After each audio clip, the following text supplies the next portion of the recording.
Hey, what's up, guys? I have another battle here against the Gavinator, aka Gavin Hill, and I'm bringing some cool Pokemon, including one of my favorites, Dustbuster, who is the most adorable thing on the planet. Let's be real. And he's also bringing some pretty interesting Pokemon. So let's go ahead and get started here. So, there he is, the Gavinator himself, and he's gonna go ahead and lead. Well, I'm gonna lead with Dustbuster because that's what Dustbuster does. You know, just on the front of the party. You know, just hides in your sock drawer and, well, then pops out every now and then.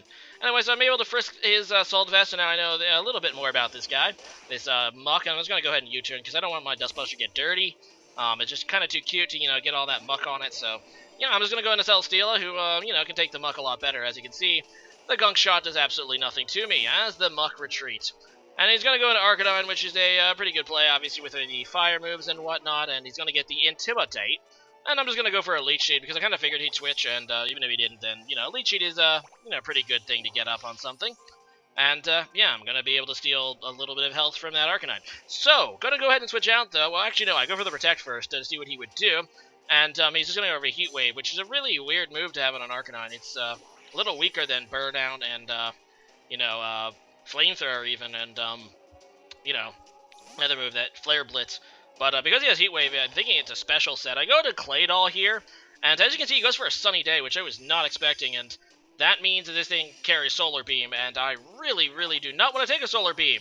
So, yeah, I have to get out of here ASAP. I do not want to lose Claydol to a Solar Beam, so, yeah, we're gonna switch out. Well, actually, no, I stay in.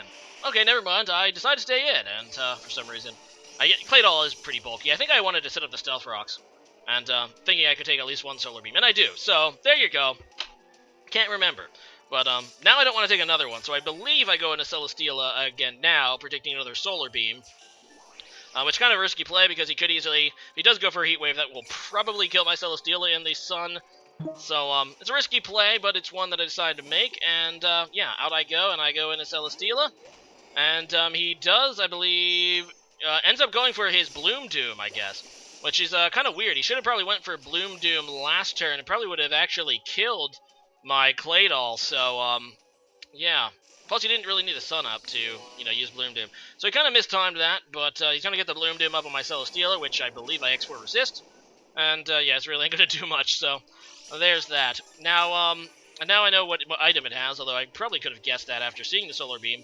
And this thing, Arcanine, is actually nearly half dead due to the, you know, Leech Seeds. And I'm just going to go ahead and Protect again. I mean, he's probably going to try to go for a Heat Wave, but it'll waste a turn of his Sun. And I was hoping to get another, you know, another Leech Seed hit on him. Instead, he's just going to go into Vigavolt, which I guess that works. And, yeah, I'm going to Protect to see what this thing does. A lot of Vigavolts are choiced in some way. So, yeah, I see that he's going for Flash Cannon. I guess predicting a switch, so I'm like, okay. He's probably choiced, so I'm just going to go for a Flamethrower and see if I can kill him. And I don't, unfortunately, but I do get a burn.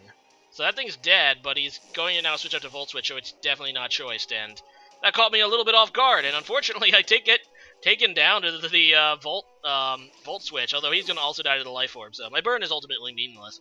It would have confirmed that he would have died anyway, but whatever. Gonna go into Hoopa Unbound, a Pokemon that is comebacks from the depths, at least in Gen 7. Probably gonna get Suspect tested at some point, but for now I'll give it a try, and he's gonna go into Tapu Lele, which needs no introduction this gen. Now, obviously, he does have Moonblast. I'm hoping to take at least one, and I do. And I'm going to go for the Trick Room, which is a little, you know, surprise that I put on my Hoopa Unbound. At least this one. I have a couple. But yeah, this will mean that I'll be able to outspeed. This guy has I believe this set has a negative speed nature, so I'm just going to go for the Hyperspace Hole, which is his signature move. And nearly one-shots that Garchomp. Really nice damage there. It's going to lower my defense as it does, but nothing's going to outspeed me in the Trick Room, and I'm just going to well, actually, no, this Hyperspace Fury. Hyperspace Hole, I think, is a different thing. But, okay, so I use a Hyperspace Fury, which is my signature move. And that's going to be able to take out the Garchomp, so that's pretty cool. And, unfortunately, I'm only going to have one more hit, though, because I am carrying the Life Orb on it. So, yeah, Arcanine comes in, and I'm like, okay, I guess I'll kill this. Although, this thing is pretty much dead anyway, but, yeah, he's going to try to actually go for an Extreme Speed. Kind of a mistake here for him because, I mean, it doesn't really matter. It would have outsped him if he didn't. But because of the Psychic Terrain, he's not going to be obviously able to get off a priority move. and that's going to be able to kill the Arcanine. So I killed the last thing, but now my Hoopa Unbound is dead, so it did work, but it let you get hit by Moonblast, and that was probably not smart. So I go into Noctowl here, and I was actually making a note of using some Gen 2 Pokemon. I guess I was playing a little too much Pokemon Go. But yeah, here we go. We have Noctowl against this Primarina. Now, he probably carries Ice Beam, and he does. But I really, really, really want to get this Primarina Toxic Poison because I really don't have much on my team to handle it, and I just feel a lot better knowing that this thing has a time limit. So, yeah, that's what I do, and that thing is now Toxic Poison. Now, I believe the Trick Room is still up, so he's actually slower than me, which is unfortunate. I was kind of hoping that I'd be slower because, you know, I'm also really slow. Noctowl is not a fast Pokemon despite being a flying type. But now that the Trick Room wore off, I should be able to outspeed him. I'm going to go ahead and go for a Roost. Knowing that he does go for an Ice Beam, I will no longer be weak to it. And, yeah, that means I can take it pretty well because the Noctowl does have some pretty nice defenses, especially Bestial Defense, I believe. Noctowl has some pretty nice Special Defense, I think. Either way, he's going to go ahead and withdraw, knowing that he can't really do much to me. He goes into Muck here. And, I can't really Toxic Poison this, and, yeah, my only other move on this thing, I think, is Nightshade. I'm just gonna go for a Roost, and I think I just decide to try to wither this thing down a little bit with Nightshade. I don't really have a switch in for this anymore now that Celesteela is dead, so I go for a Nightshade. It does that much. It doesn't really do that much, but, yeah, I'm not really gonna take a Gunk Shot that well. And he even gets the Poison, too, so that's not good, and I'm like, okay, well, at this point, I'm just going to go ahead and Nightshade again to get this Muck in pretty much revenge-killing range.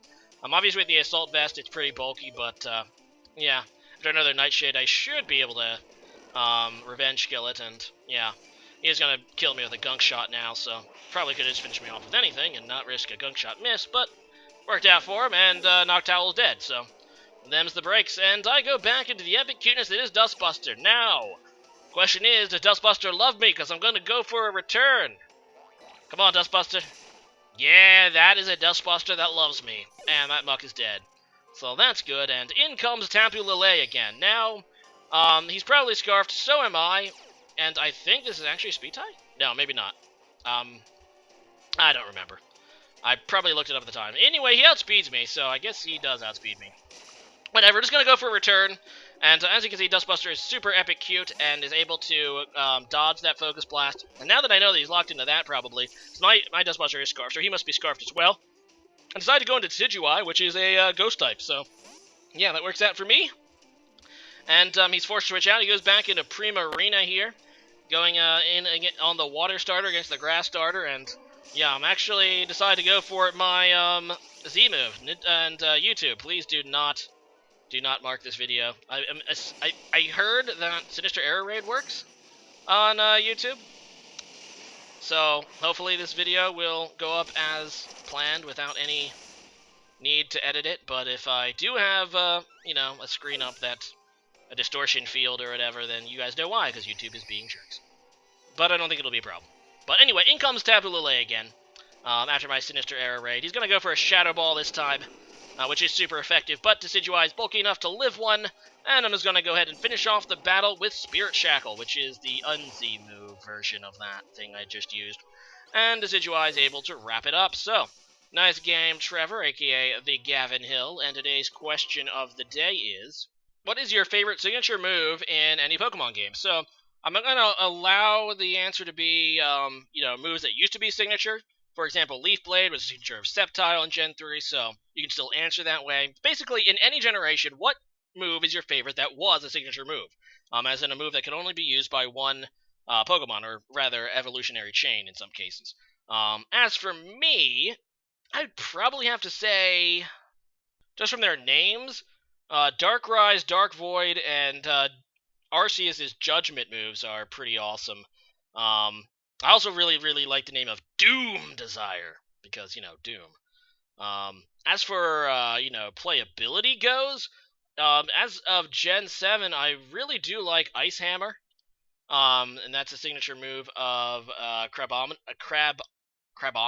which is a Pokemon I actually have to use in a Wi-Fi battle at some point. I keep forgetting. But I also kind of like Spirit Shackle, to be honest, from Decidueye's evolutionary change. Made me think of this question. So leave a comment about that, and see you guys again next time. Later.